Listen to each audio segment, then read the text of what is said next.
Fala pessoal, sejam muito bem-vindos ao RH Tá On, um podcast voltado para assuntos de carreira, onde eu tenho certeza que nós vamos lhe auxiliar muito no desenvolvimento da busca dos seus resultados.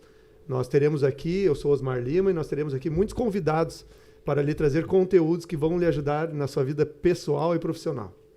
Hoje eu estou aqui com Demétrio Tafras, na verdade conhecido agora como vereador Demétrio Tafras. Mas nós não vamos falar de política, nós viemos aqui para contar a história dele até este momento. Seja muito bem-vindo, Demétrio. Obrigado, meu amigo, antes de mais nada, Osmar Lima, né? Muito obrigado pelo convite, a gente já tem uma relação já de décadas, né? Não só profissional tivemos, como também pessoal e também política, diga-se de passagem. E parabenizo aí o programa, o primeiro programa hoje da RH Tá On, né? Então é um orgulho e uma honra para mim estar nessa primeira edição do seu início de trabalho e sucesso é o que eu desejo. Obrigado, Demétrio, obrigado. Prazer ter a tua presença aqui nesse primeiro episódio. Antes de mais nada, quero pedir para você que está acompanhando, que você curta, compartilhe, envie aí para os seus amigos, suas amigas que estão em busca aí de alguma ajuda, algum direcionamento na sua carreira, no seu empreendedorismo, que eu tenho certeza que os conteúdos que nós trouxermos aqui vão ajudar muito essas pessoas aí, tá? E quero também agradecer aos nossos patrocinadores, a OAL Gestão de Pessoas e também a Forever Energy, que trabalha com fotovoltaicos, e vocês podem entrar em contato com eles. Nós vamos deixar o link das redes sociais para que você entre aqui na descrição do nosso vídeo, tá bom? Bom, Demétrio, falando de carreira, a gente sabe que carreira é um assunto bem extenso, né? E muitos começam mais tarde, outros mais cedo e tal. Para a gente começar o nosso bate-papo, eu queria saber um pouquinho mais de ti, assim, começou cedo, qual foi a tua primeira função que tu teve na tua vida, o que tu desempenhou aí? Eu, na verdade, Osmar, eu tive meu primeiro emprego informal, né? Porque na época eu tinha 6, 7 anos de idade, né? Eu estudava pela tarde no José Maurício, ali na primeira série, antigamente ainda era série, né? Agora é anos. Mas é a primeira série e era pertinho onde o meu avô foi o primeiro comerciante em Gravataí. Ainda primeiro distrito Marlabé, quando ele teve o armazém, sim, que era o Armazém São Francisco.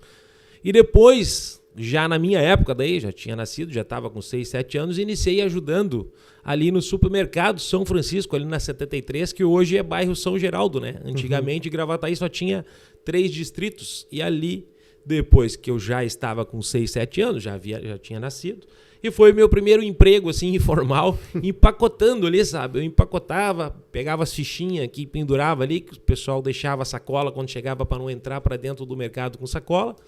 E esse era o primeiro serviço, vamos dizer assim, no turno inverso da escola, né? Mas acabava sendo mais uma diversão pela idade, eu acho, né? Mas sabe que... Era remunerado. Eu tenho, ajuda de custo, vamos dizer assim, né?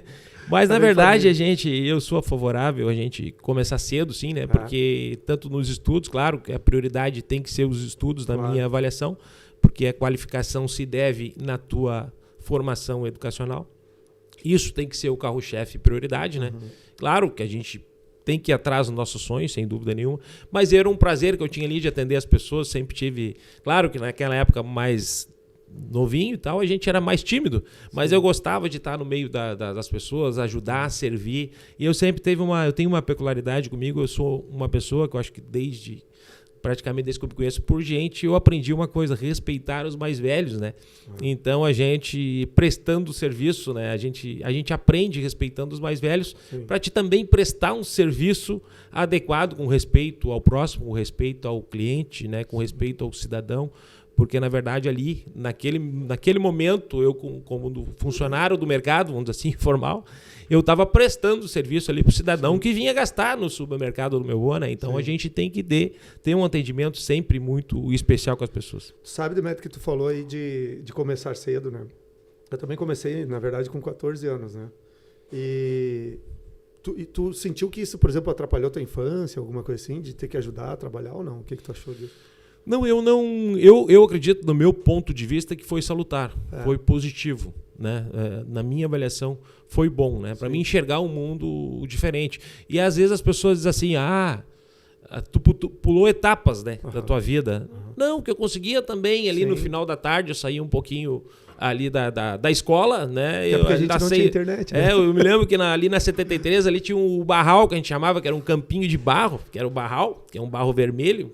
E a gente no final da tarde ali eu jogava futebolzinho, que foi realmente o primeiro sonho assim profissional, era ser um atleta de futebol, né? E isso eu tô falando, vamos pegar o ano lá por 79, 80, 77, né? 78, por aí. Então eu saía da escola, que eu estudava à tarde, que nem eu disse, e ia jogar meu futebolzinho ali, me qualificar também nesse sonho que eu tinha, que a gente estava plantando uma semente a futuro. E como eu acho que é importante, Demetrio, quando o jovem, né, ter a oportunidade de começar cedo, porque hoje a gente tem visto às vezes nas empresas, eu que trabalhei muitos anos e trabalho relacionado a recursos humanos, a dificuldade deles terem um entendimento às vezes de hierarquia, às vezes não tem dentro de casa, né? Então, quando o jovem vai para a empresa, 14 anos, que nem a gente foi, né? De repente, a gente sabe, a gente começa a ter compromisso, saber que tem que ter horários, aprender a respeitar a hierarquia, né? Porque tu tá lá, se tu responder de uma forma grosseira, o teu chefe não é que nem o pai, às vezes, que passa a mão por cima, vai ser demitido, então é importante, né? Que isso ajuda no desenvolvimento da pessoa, no caráter, né? Perfeito, Osmar. Não, até, né, vamos dizer assim, eu fiquei ali ajudando ou quebrando um galho ali pro meu avô, pra família, que era um mercado familiar, né? Minhas tias trabalhavam no caixa, as irmãs da minha mãe e tal. Então, aí depois eu acabei trabalhando agora lembrando, da antiga CE. Não sei se tu lembra, a antiga CE, sim, daquele, eu tinha aí já 13, 14 anos, com aquele PX, sabe? Olha, caiu uma árvore em tal lugar. Eu trabalhava sei que era ali nos primeiros horários da tarde, tipo assim, às 14 horas até às 22 horas da noite. Só que era aqui em Cachoeirinha, casualmente. Não era em Gravataí. E aí o meu tio gerenciava a antiga CE, né? Que não estava privatizada na época, era uma estatal. E aí eu pedia pelo rádio, olha, a árvore caiu, aconteceu isso, faltou luz de tal bairro. E esse era o meu serviço que eu trabalhei também durante praticamente informalmente, né? 14, 15 anos, ou 13, 14.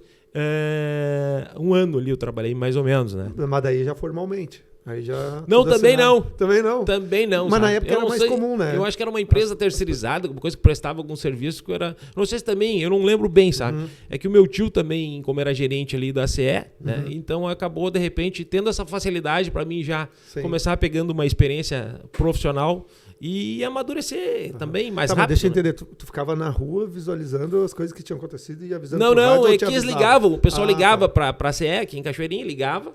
E aí o que acontece? E aí eu passava aquele PX, aquele que tu apertava, câmbio, desligo e tal, que eu acho que nem tinha telefone direito. E aí eu informava o pessoal, como o caminhão tava na rua, eles já aproveitavam, olha, na rua tal, tem uma senhora, tipo assim, o senhor Osmar, na rua tal, disse que caiu a árvore, tá sem luz e tal, e aí o pessoal ia lá atender, porque já estava na rua, aproveitava esse serviço já na rua, e eu fazia esse intercâmbio, esse meio campo. Tá, e me diz uma coisa, quando é que foi que tu... Tu falou que jogava futebol no campinho, né? De barro lá. Como é que era o barrão? Barral. Ali na 70, ali na Augusto Rocha. Tu começou jogando no estádio Barral. Então. Exatamente. E aí, quando é que foi que tu decidiu que tu queria... Porque tu já foi jogador de futebol, né? Sim. Como é que foi que tu conseguiu entrar? Até para que algumas pessoas que estão nos acompanhando, de repente algum jovem que sonha com isso também. Claro que hoje as coisas são diferentes, né? Mas como foi que tu conseguiu dar início na tua carreira de jogador de futebol, por exemplo?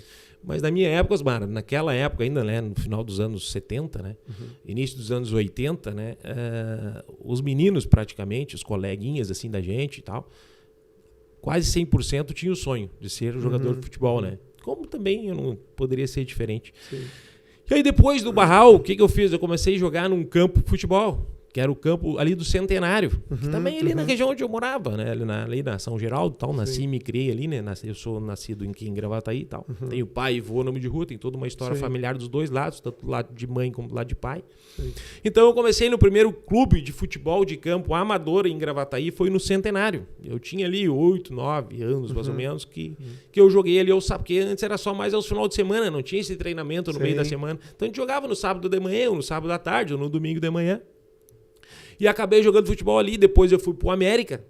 E daí disputei um campeonato, era tipo 15, 16 anos, ou 14 ou 15 também, mais ou menos, nesse período, que eu acabei disputando o campeonato de Gravataí, o amador, e eu era o mais novo, mas sempre fui grande, né? Eu tenho 1,86, mas sempre fui meio grandão, com a parte muscular sempre bem desenvolvida, a parte óssea também bem desenvolvida, bem grande.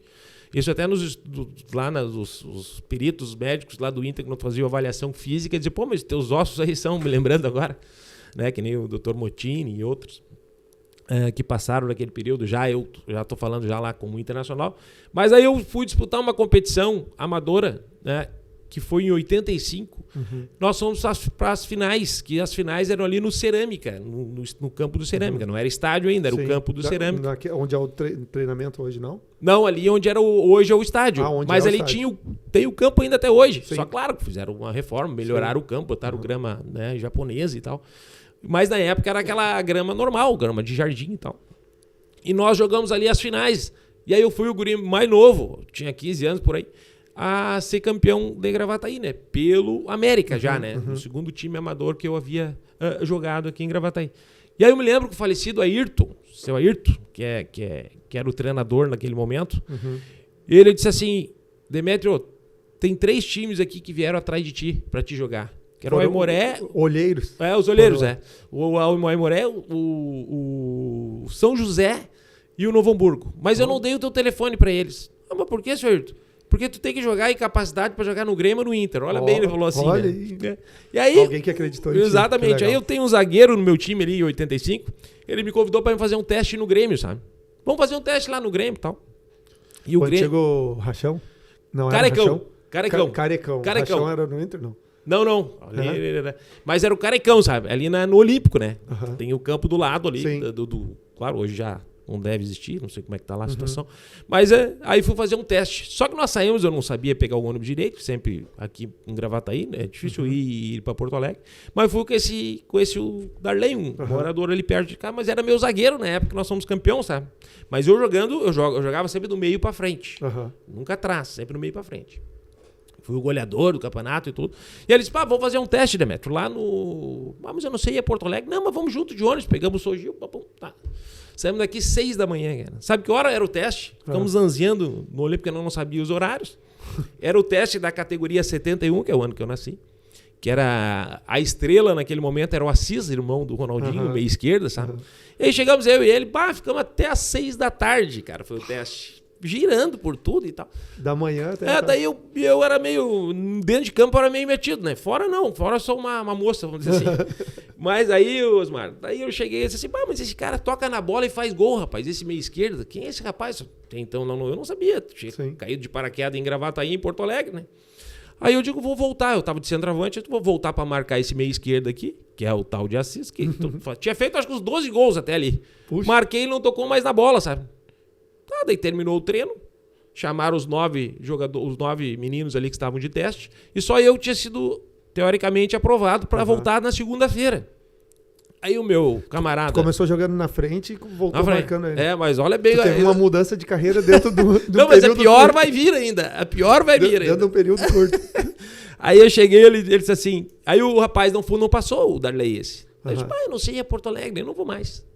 Daí larguei em 85, larguei de mão. Não vou voltar. Sim. Não vou voltar na segunda-feira. Não voltei.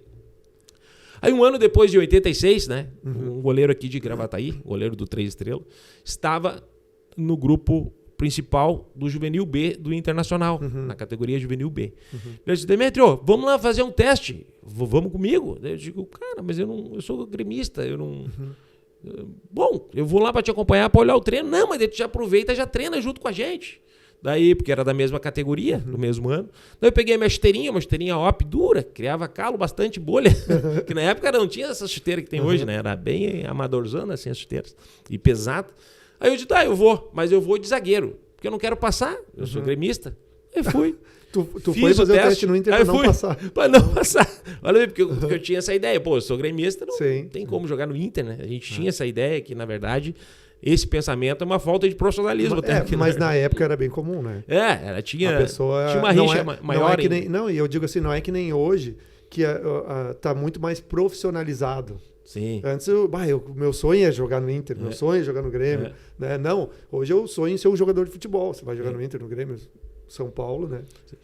Mas aí eu fiz o teste de zagueiro. Até não era nem época de teste, eles nem queriam. Aí eu insisti tanto que o cara que eu vim de Gravataí, eu vim de longe. Tá, bota a meia aí, dá a meia aí, a calção, meio de má vontade, assim, o treinador na época. Mas sempre fui grandão assim, aí eu fui de zagueiro. Aí eu saí brincando, porque eu não queria passar. Só sei que em 15 minutos de treino, o treinador apitou. Renato Gutierrez, era lá da fronteira, a cidade dele, lá de Bagé. Aí ele chegou e me apitou. Ô, Magrão! Era bem magrão, né? Vem aqui, quero falar contigo.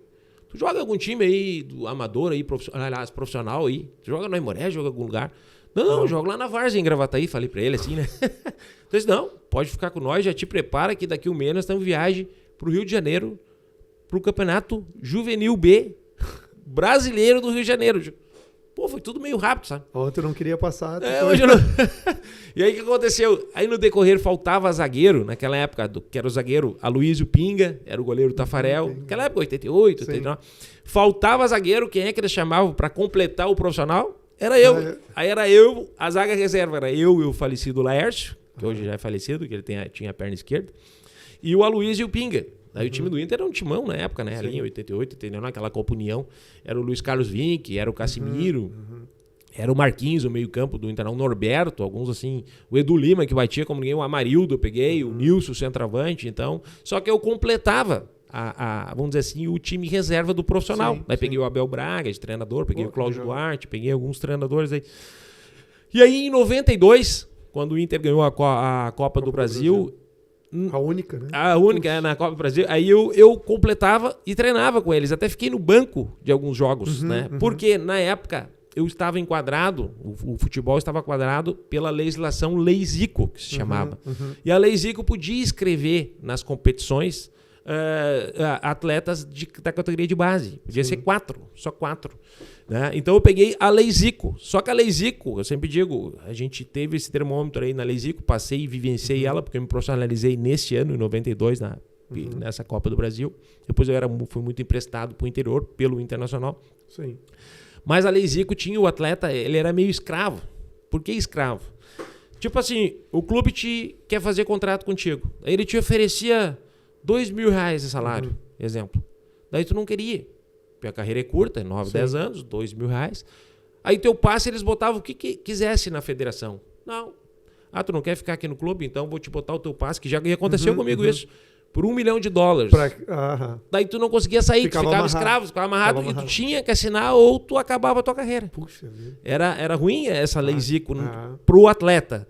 Não era um equilíbrio que nem tem hoje, que entrou a Lei Pelé. A Lei Pelé entrou no final de 98, 99. Foi foi meu último ano como profissional. Nós subimos com Canoas Multissom. Então, praticamente, eu não peguei na prática. Os contratos meus não foram pela Lei Pelé. Sim, foram feitos sempre pela Lei Zico.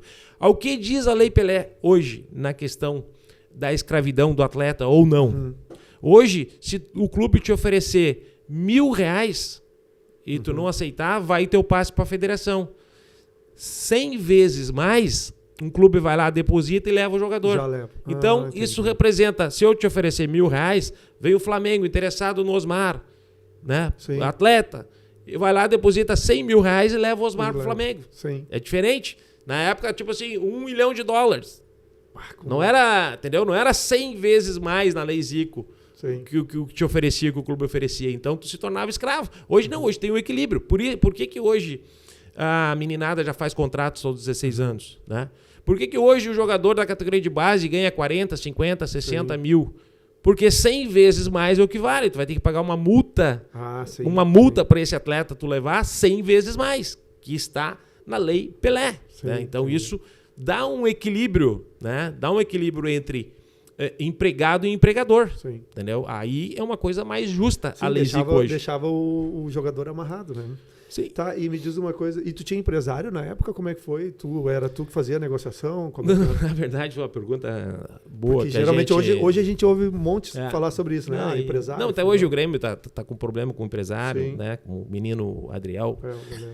Então, às vezes a gente erra e eu, aqui publicamente, quero reconhecer o erro que a gente acaba cometendo na vida da gente, que a gente é humano, a gente é passivo.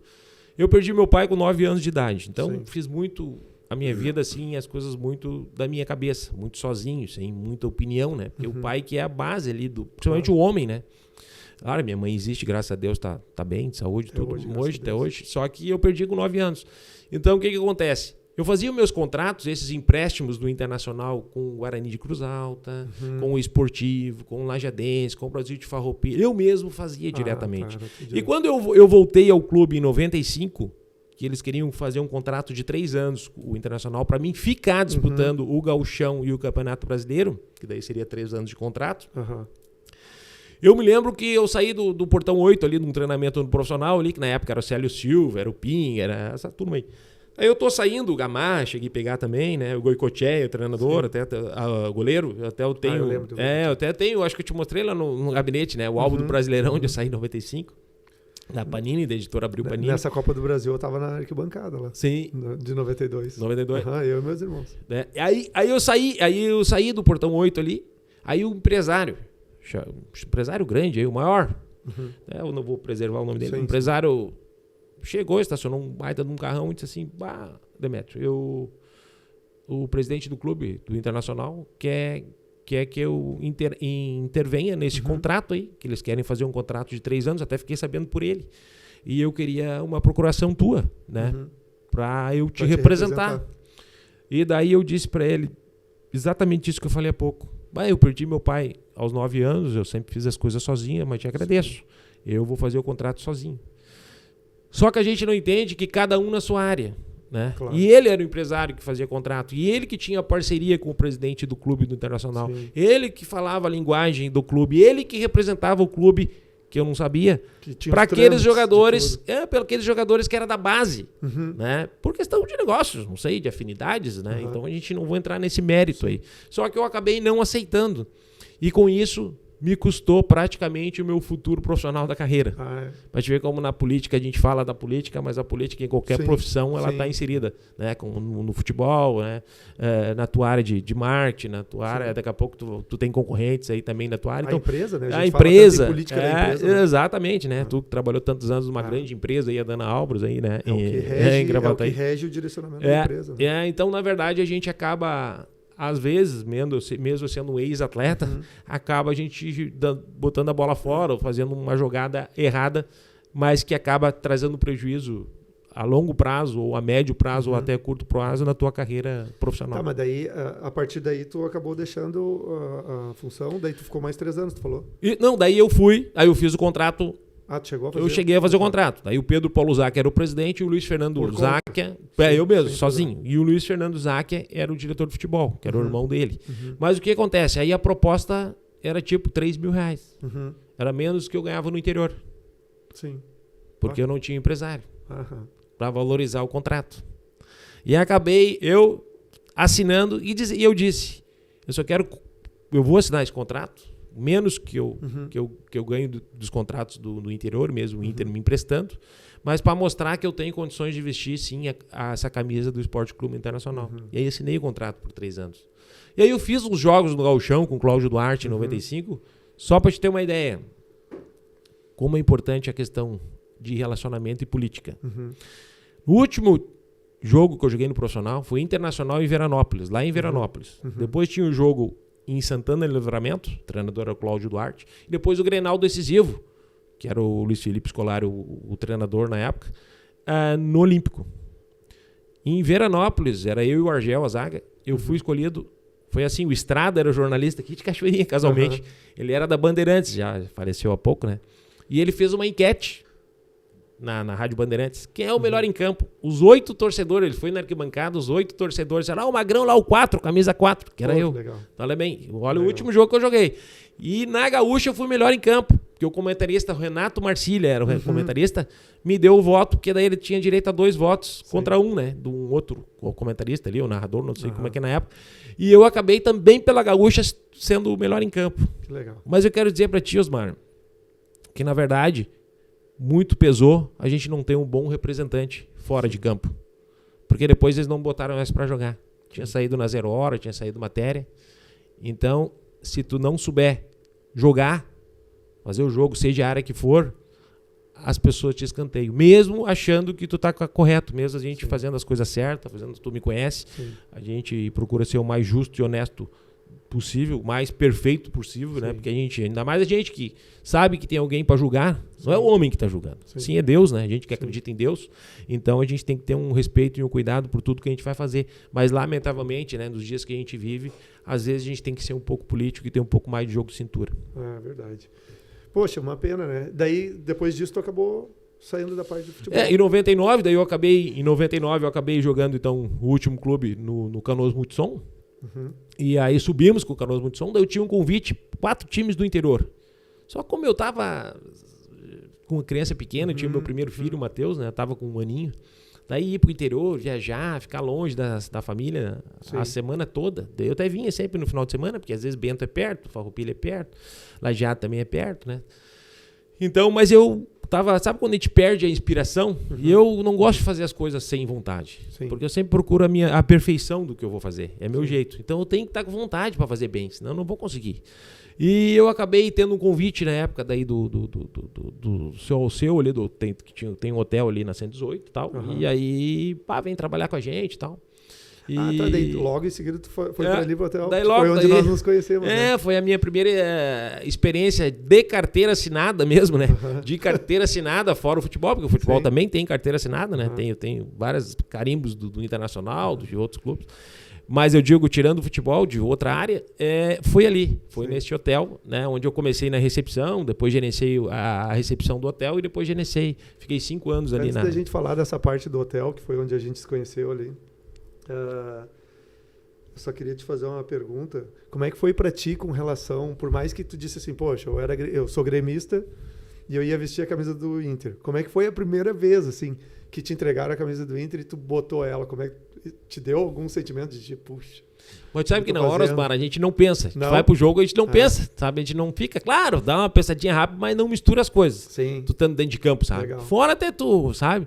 Mas eu não misturava as coisas. Hoje, pra te ver, hoje eu tô com 51 anos, hoje eu misturo um pouco. Por que eu misturo?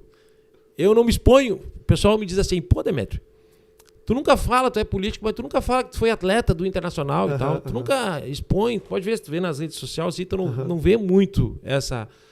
Mas por quê?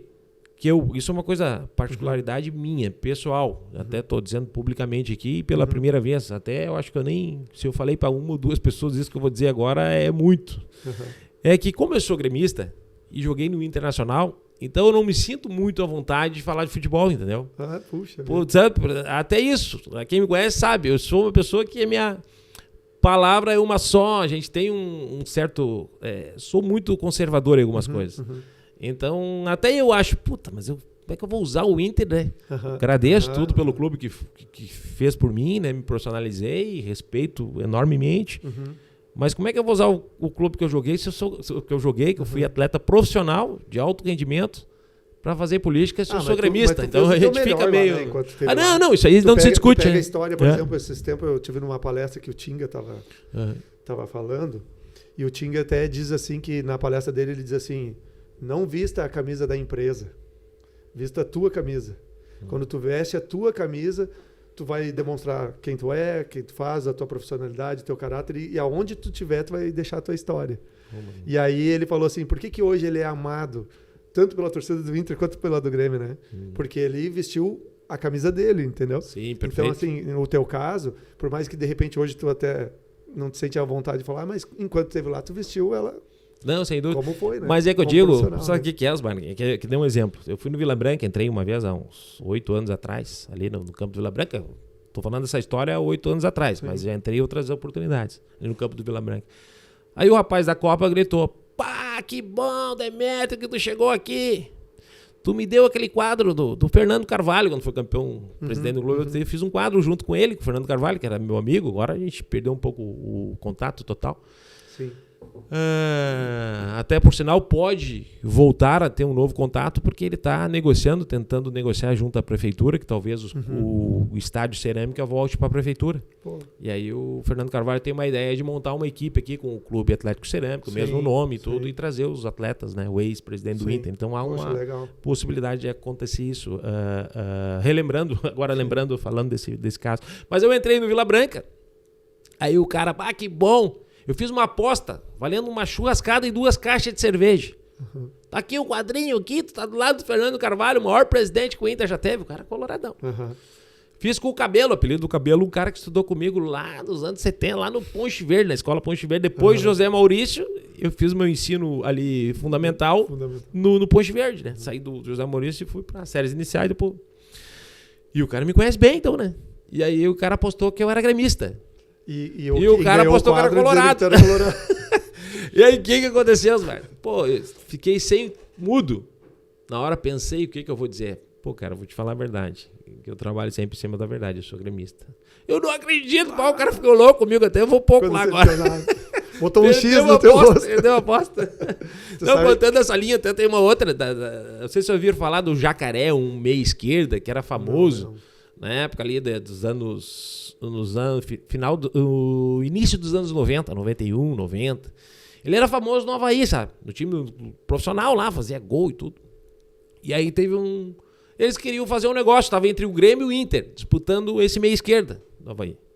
Final da história, negociaram com o Inter e foi 3 jogadores para lá, né? 3 amadores para lá, no Avaí.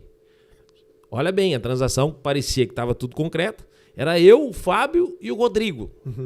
3 atletas das categorias de base. O Fábio centroavante, o Rodrigo meia e eu zagueiro. Fomos para o Avaí. Só que nós achamos que nós ia ficar no hotel e tal, né? E aí o que aconteceu, mano?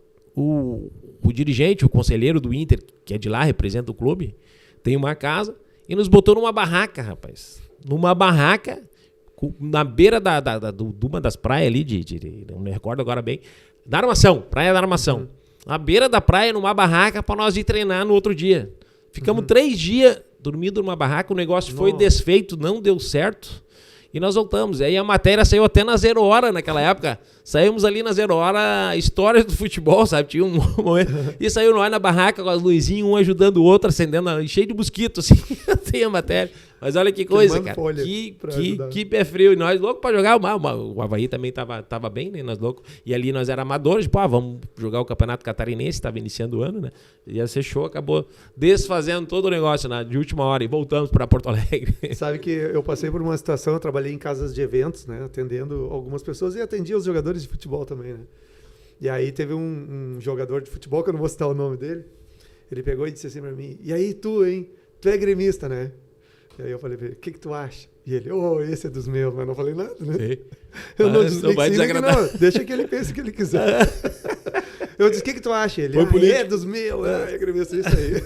Foi o político, se fosse eu já dizia: não, eu joguei no Inter, mas sou gremista. Não, o que tu acha? Deixa ele tirar a conclusão dele, então. Cara, mas assim, daí depois nós nos conhecemos ali no hotel, né? Onde tu trabalhava ali gerente. Sim, Aí agora é uma questão importante até para quem está nos acompanhando, porque tu teve umas transições de carreira aí, né? Sim. Até dentro do bem campo, de atacante para marcador. Mas ali no hotel, aí tu já foi líder, né? Foi gerente, foi responsável, né? Sim. Como é que foi para ti? Daí agora tu tá gerindo pessoas, né? Tu sabe que a própria... Eu sempre digo uma questão, tenho comigo, né? A prática, ela tem um peso maior, né? Assim, nós estávamos conversando aqui antes de começar o programa sobre a questão do digitação, de computador, de máquina de datilografia aqui. Então, a prática, claro que a teoria também tem a sua importância, mas a prática e a vivência na vida, ela tem um marco. Para mim, o peso em percentual é 70%. Né? E o futebol, o esporte, trabalhar coletivamente, trabalhar em equipe, trabalhar em grupo, né? Saber respeitar o colega, né? Ajudar o colega a servir, né? Que é uma das coisas que eu mais gosto de fazer, é ajudar, é servir. Então isso vem muito, claro, também tem uma base familiar que a gente não pode esquecer, que é fundamental, que o meu pai e meu avô sempre serviram as pessoas, gostaram de ajudar, mesmo nunca participando de nada política, assim, né? Nunca concorreram a nada. Na época, eu digo, né? Que já morreram. Foi em 81 os dois, foi em 20 dias de diferença, então faz tempo que eu tinha 9 anos, então em 20 dias foi a diferença de falecimento dos dois, né? Ambos, graças a Deus, não sofreram, como eu sempre digo, né? Foi o coração e tal. Mas a experiência e a vivência, principalmente prática, que me deu o futebol nessa, vamos dizer assim, juntando categoria de base, 4 anos, né? Que tem o júnior ali, mais 8 de profissional, né? Então dá 12 anos praticamente na prática, convivendo com as pessoas, interagindo. Quando eu cheguei no clube eu tinha vergonha até de tomar banho. quando era categoria de base, sabe? De vergonha, me escondia e tal, muito tímido, não tinha boca para nada, ali no Juvenil B, no Internacional.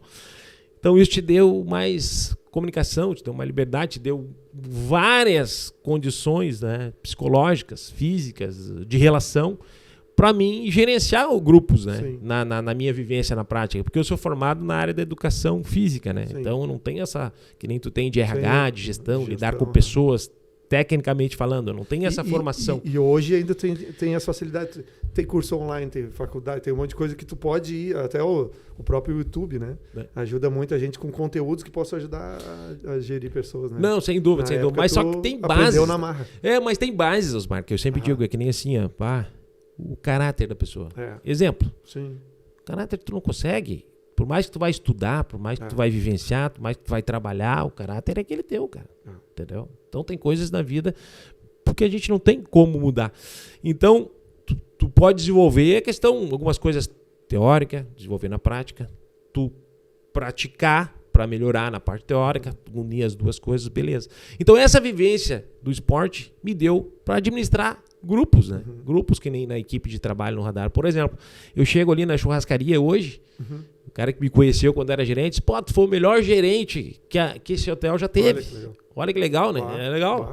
E eu tenho um episódio com vocês mesmo ali, na Dana, que a gente conseguiu conquistar vocês, que vocês estavam num outro hotel até de mais estrela, vamos dizer assim, aqui em Gravataí.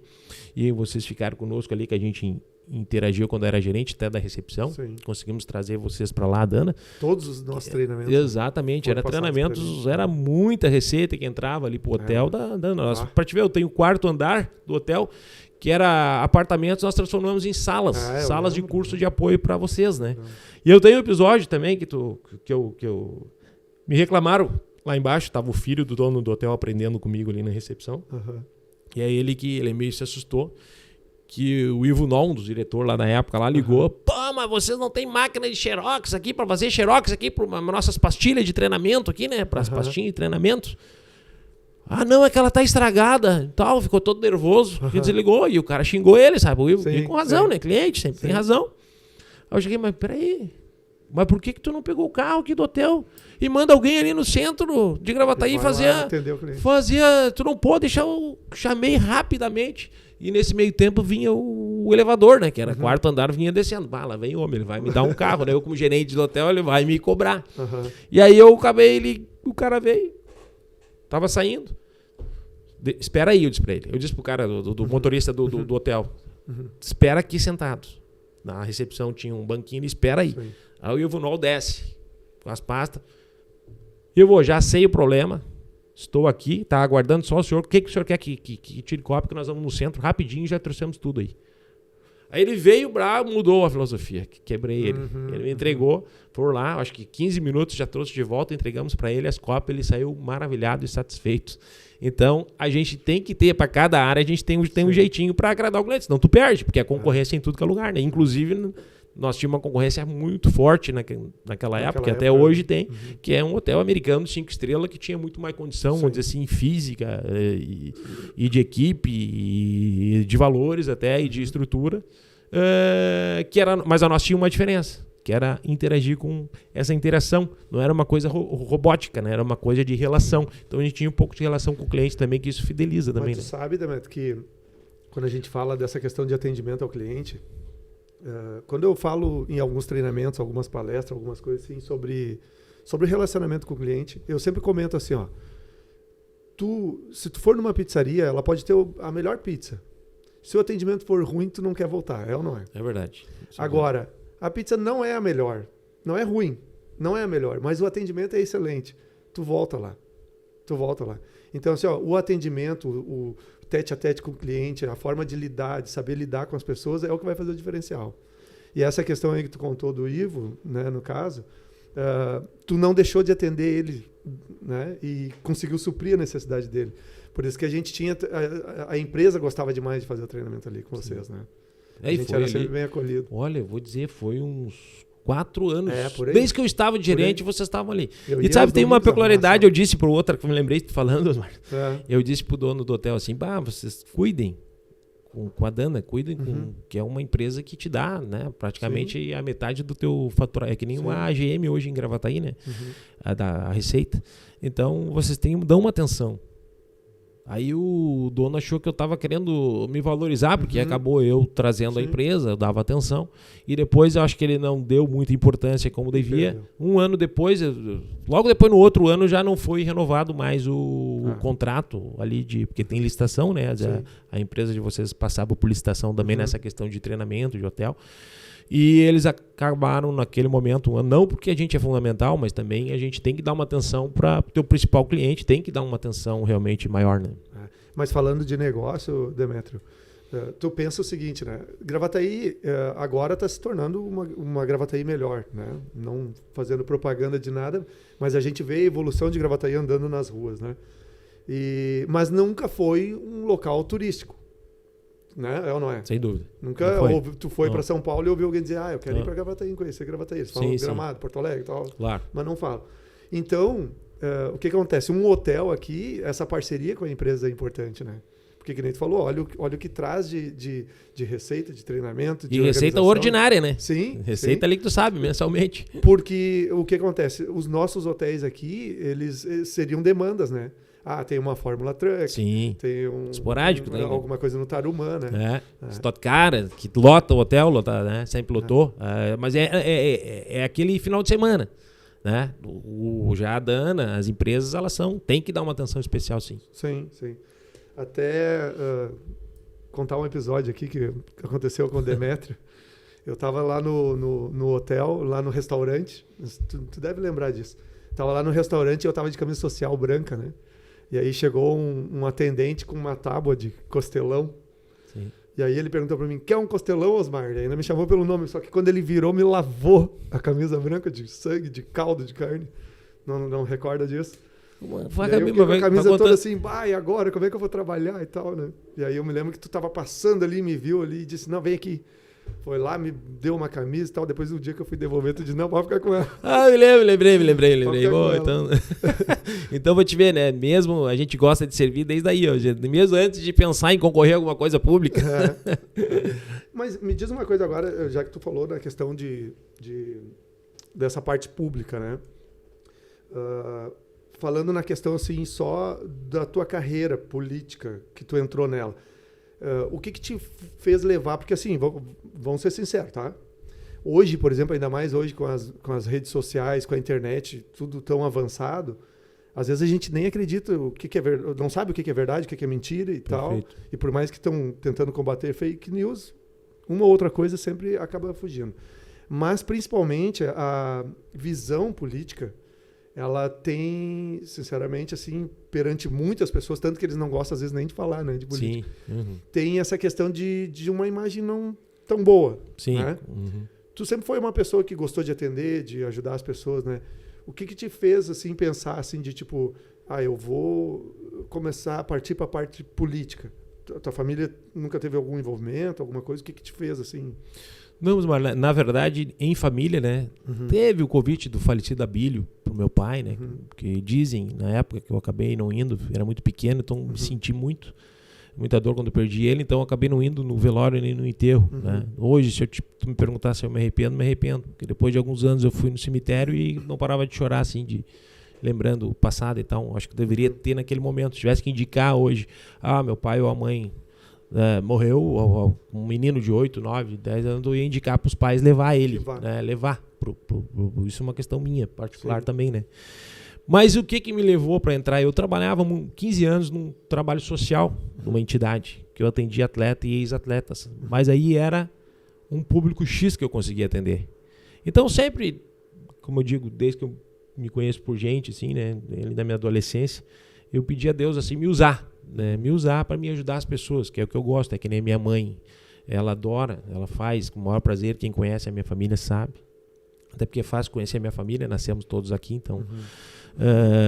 meu falecido pai também era mecânico, às vezes fazia um motor em troca de um cachorro, um filhote de cachorro, um pastor alemão, $1, porque a pessoa não tinha dinheiro e ele acabava ajudando de coração porque tinha prazer de servir e ajudar. Então, muito de família, primeiramente, eu quero dizer.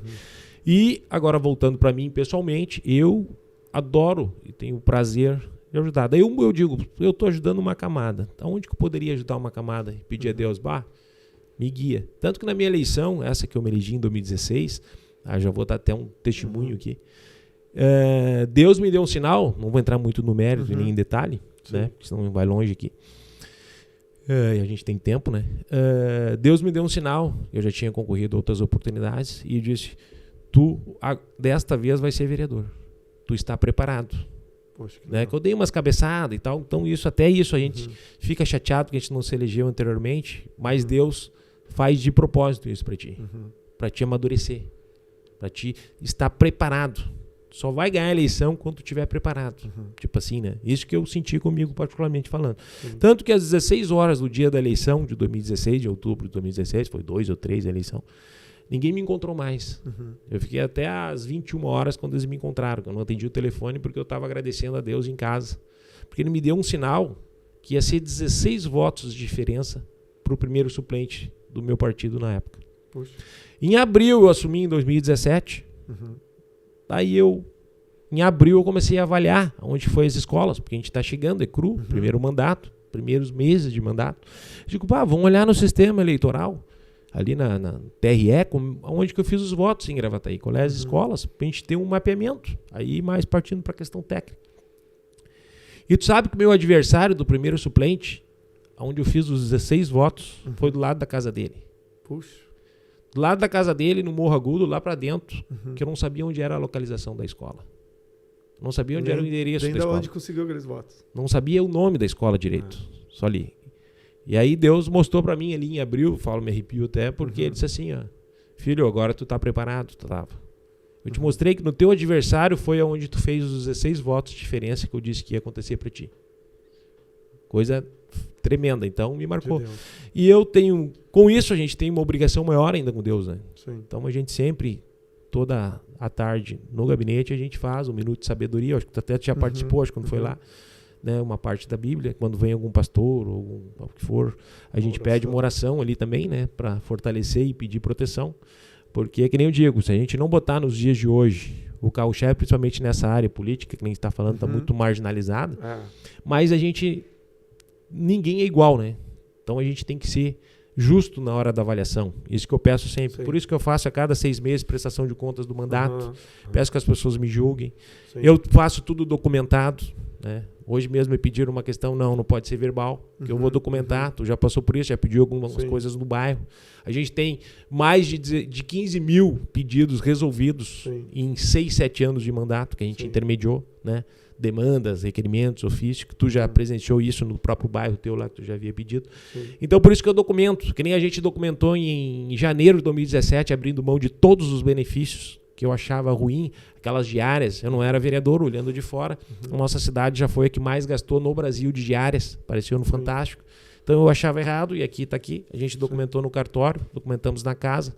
Né? Não foi fundamental, mas a gente influenciou aos outros colegas vereadores para não gastar mais com diária.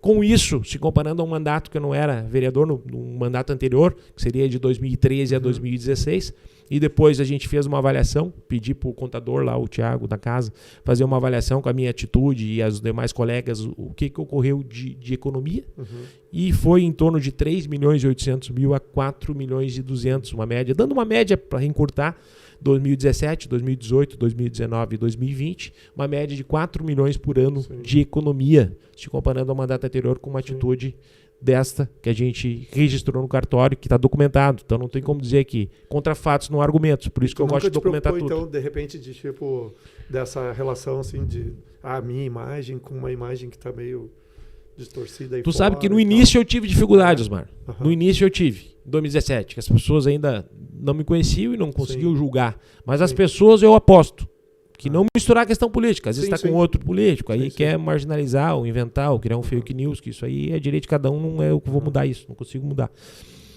Eu não faço, né? Eu não tenho um face fake, eu não tenho nada fake. É tudo que tu vê ali, eu digo assim, às vezes me comento, né? Porque alguns largam alguma coisinha numa página, no outro. Eu digo, mas eu não tenho nem tempo para cuidar das minhas páginas. Eu vou cuidar de uma outra fake ou de outros. Então, eu sou totalmente 100% contra. E sou contra, que nem eu digo, por que eu posso cobrar a palavra? Por que eu posso cobrar a palavra da pessoa que não tem palavra? Eu posso cobrar, porque eu tenho palavra. Sim.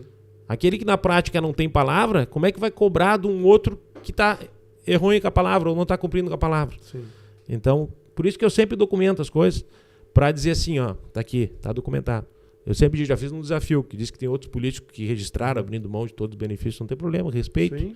Não, Mas bom. E que bom, mas no Na cartório... verdade, que sirva de exemplo. Exatamente, mas no cartório, que o cartório não tem como retroagir.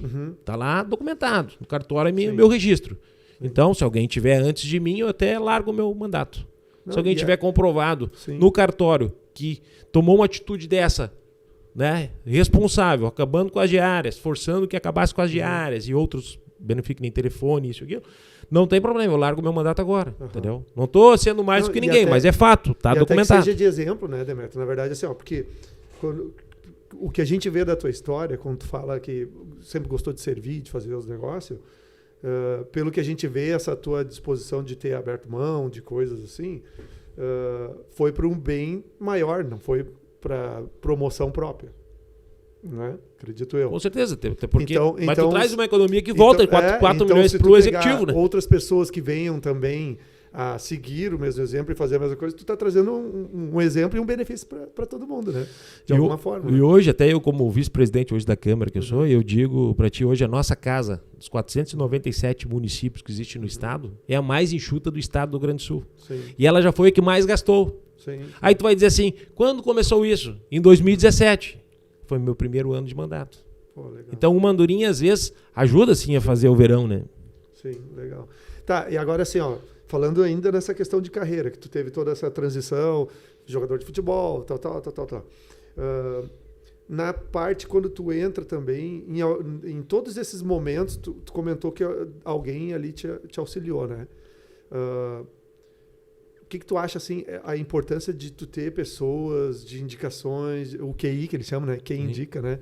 Como é que foi para ti, em todos os momentos da tua carreira, ter uma pessoa que estivesse ali te apoiando, acreditando em ti em algum momento? Eu, na verdade... Na política também, né? Também, né? Não, já voltando nessa tua pergunta e olhando para trás, lá do futebol, vamos botar assim, né? Primeiro momento. Eu, na verdade, sempre fui meio independente devido à falta do pai, né? Por exemplo, claro que eu não vou culpar ou justificar por causa que eu não tinha pai, mas o pai, ele te dá um norte, tu tem uma opinião de casa, é uma pessoa que tu confia, né? E a gente não tendo isso, tu fica um pouco meio no ar e faz as coisas à tua cabeça. Sim. E eu sempre digo, o mais velho, ele já passou por aquilo ali, então vamos escutar os mais velhos, né? E a gente não tendo pai nem o vô, que era outro que eu escutava, mas 20 dias depois eu acabei perdendo, veio a falecer também, na perda do pai, ali em 81. Em março e abril foram de 81. Então eu fiquei meio... Depois primeiro foi o pai. Daí o meu avô se preocupou, porque tinha 3 crianças pequenas mais para cuidar, né? Que seria os netos dele, que seria eu, minha irmã mais nova e meu irmão um pouquinho mais velho, que eu acho que tu conheceu também.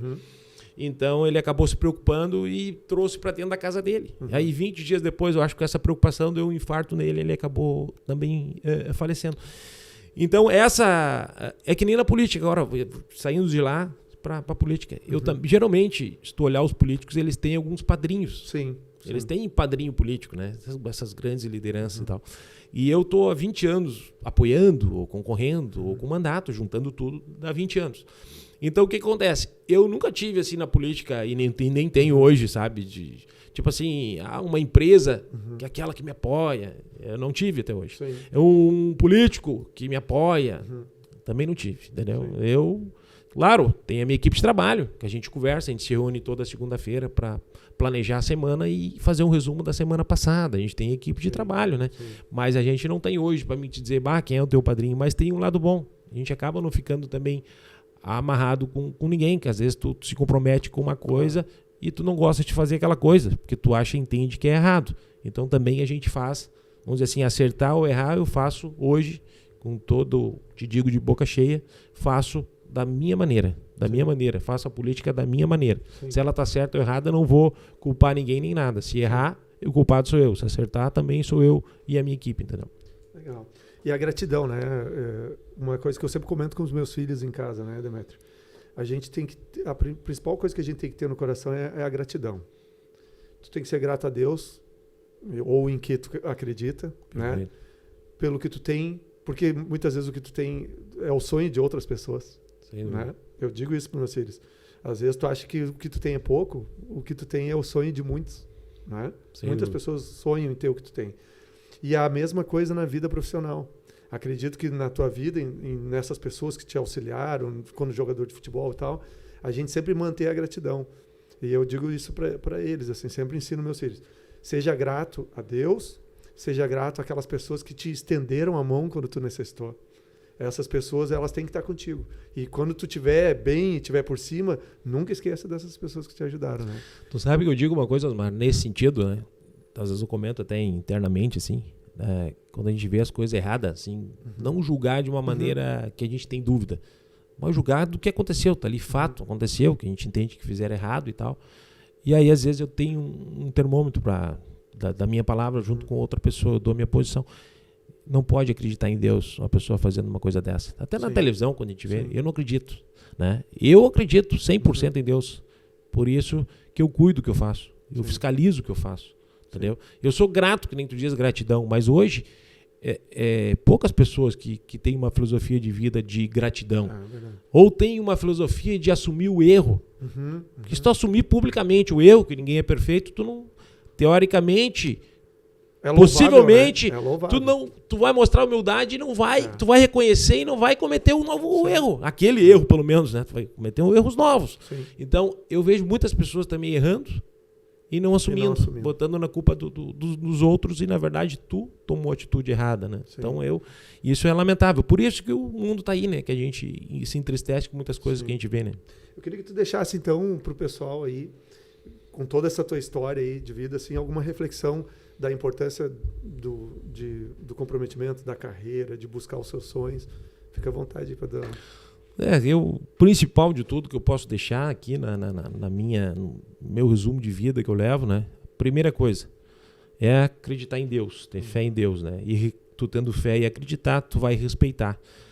Tu respeitando a Deus, naturalmente as coisas tu vai se guiar pela doutrina de Deus, tu vai fazer para o próximo também as coisas corretas, as coisas certas, que nem é ter respeito, é ter gratidão, né?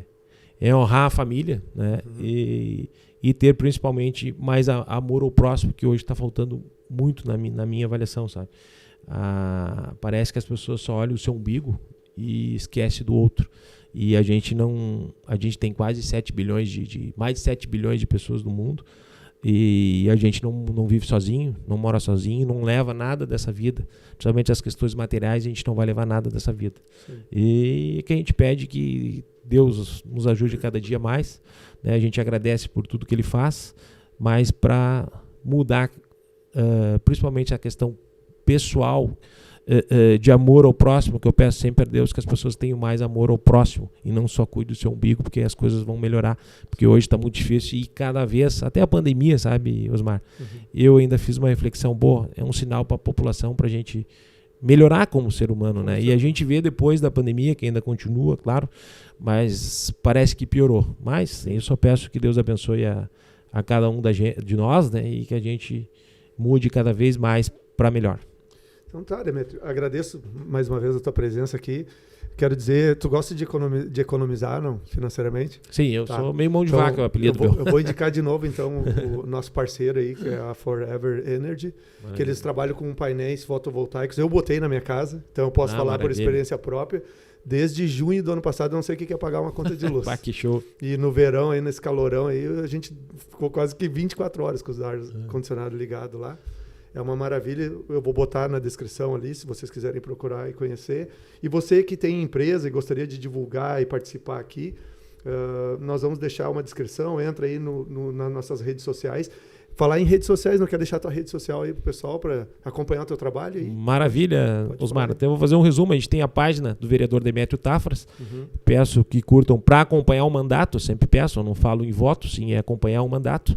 E também o Insta, né, que a gente tem Demétrio Tafras também, @Demétrio Tafras. O Insta que podem acompanhar o nosso mandato também. A gente está com quase 12 mil seguidores na página. Quero agradecer a cada um de vocês que estão acompanhando o nosso mandato e peço para aqueles que não acompanhem, me julguem, mas de uma maneira justa, olhando e acompanhando sim as nossas ações. Muito obrigado. E a você aí que está acompanhando o nosso trabalho também, continue, compartilha, manda aí para as pessoas aí. Pode deixar também aqui no assunto, deixa aqui a sua ideia de tema, que nós vamos atrás de profissionais aí para sanar as dúvidas, para ajudar você, porque o nosso projeto aqui é fazer com que você desenvolva a sua vida, tanto profissional quanto pessoal. Um forte abraço e obrigado por tudo.